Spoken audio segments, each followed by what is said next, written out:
ഈ കഴിഞ്ഞ ദിവസേ 1 മില്യൺ വ്യൂ ഉള്ള റീൽ ഞാൻ കാണുമായിരുന്നു കേട്ടോ. പിന്നെ അയാൾ ചാലഞ്ച് ചെയ്യുന്നുണ്ട് കേട്ടോ, എത്ര പേർക്ക് 1 മണിക്കൂറെങ്കിലും ഒന്നും ചെയ്യാണ്ടേയും ഒന്നും ആലോചിക്കാണ്ട് ഇരിക്കാൻ പറ്റുമെന്ന്. പിന്നീട് അയാൾ പറയുന്നുണ്ട്, ആ പറക്കുന്ന പ്രാവിനെയും അവിടെ നിൽക്കുന്ന പോത്തിനെയും നോക്കൂ, എന്ത് പീസ്ഫുൾ ആണ് അവരുടെ ജീവിതം എന്ന്.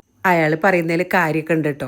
പക്ഷെ എന്റെ മനസ്സിൽ വന്നത് അതൊന്നുമല്ല. പെണ്ണായി ജനിച്ചു പോയോ, നടക്കില്ല. കാക്കയുടെ മക്കൾക്ക് സ്കൂൾ വാട്സ്ആപ്പ് ഗ്രൂപ്പ് ഇല്ല. പ്രാവിന് ഗ്യാസ് കയറുന്നതിന് മുമ്പ് അടുത്ത സിലിണ്ടർ ബുക്ക് ചെയ്യേണ്ട ടെൻഷൻ ഇല്ല. മൈനയ്ക്ക് കിടക്കാൻ പോണതിന് മുമ്പ് പിട്ടിന് കടല വെള്ളത്തിലിട്ടില്ലല്ലോ എന്നും ഇഡ്ലിക്ക് അരയ്ക്കാൻ അരി ഉഴുന്നും കുതിർത്തില്ലല്ലോ എന്നും ഓർത്തു വെക്കണ്ട.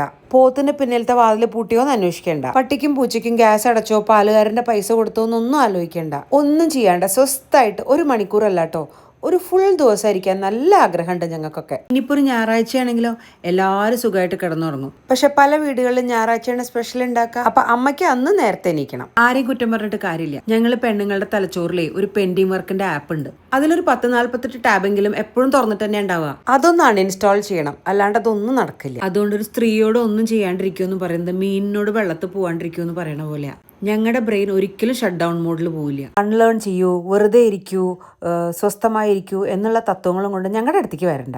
അപ്പൊ ഇവിടെയുള്ള പെൺപ്രജകൾ പറയൂ, ആൺപ്രജകൾക്കും പറയാട്ടോ ഞാൻ പറഞ്ഞത് ശരിയാണോന്ന്.